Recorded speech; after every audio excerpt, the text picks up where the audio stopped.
I'll start off with an eponymous poem to introduce myself. Simki. Billowing bougainvillea pantaloons gather into golden hems at her ankles. Ink-black hair smoothed back. On her forehead, a dot of red. Hands delicately balanced, fingertips placed just so, to convey an ancient meaning. She stands, a fuchsia flamingo, one knee coyly raised. A tantalizing glimpse of her bare foot, flexed in front of her, reveals an ashen soul. Parisian wife of Hindu dancer Uday Shankar, Simki imparts her wisdom while Ravi plays sitar. A corn-fed Iowa lass who hunted Lakota arrowheads in her grandfather's yard keeps the program in her scrapbook next to country club dance tickets and gasoline ration cards. Married and straddled with a colicky first child, she names her second after this dignified dancer whose face is tilted like a bird in the wild, little knowing that names have a way of seeking their fate. The Paperboy, Marin County, June 29, 1958.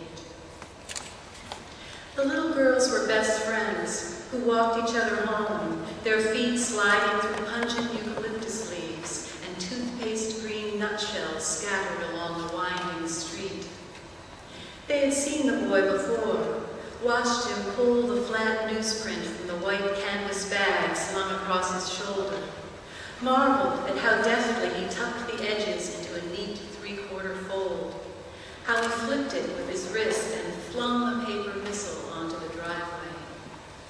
It made a satisfying thud. He was maybe 9 or 10, but he didn't go to their school. He lived in Marin City, in the apartment blocks built for the shipyard workers during the war.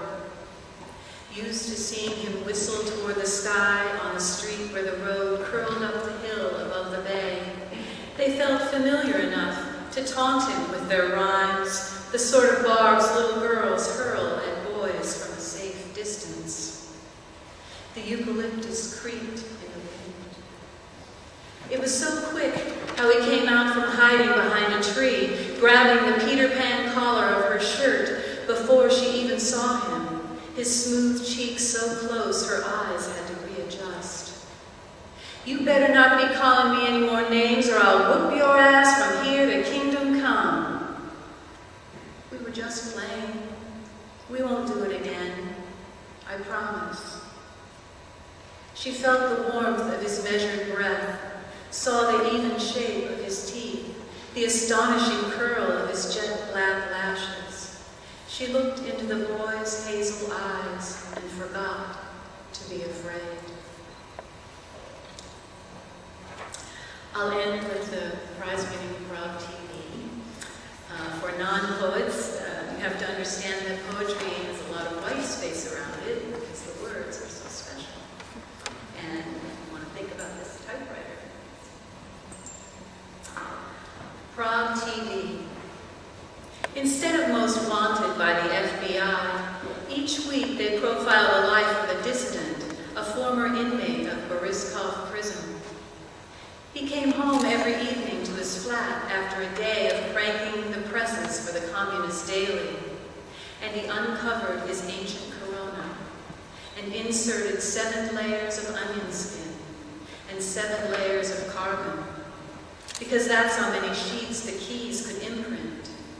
And he typed each letter of a banned novel, keeping the margins thin to get the most words in. Except he left the white space around Ginsburg and Ferlinghetti.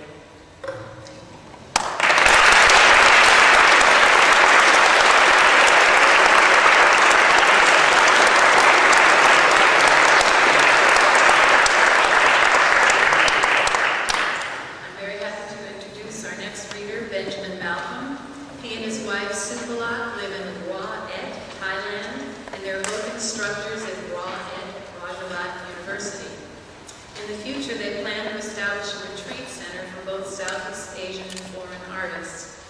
Before he flies back to Asia, Ben will celebrate his AV graduation with a 350-mile bike trek from D.C. to Pittsburgh. I'm glad I was finally able to encounter in Cambodia this spring the intriguing gecko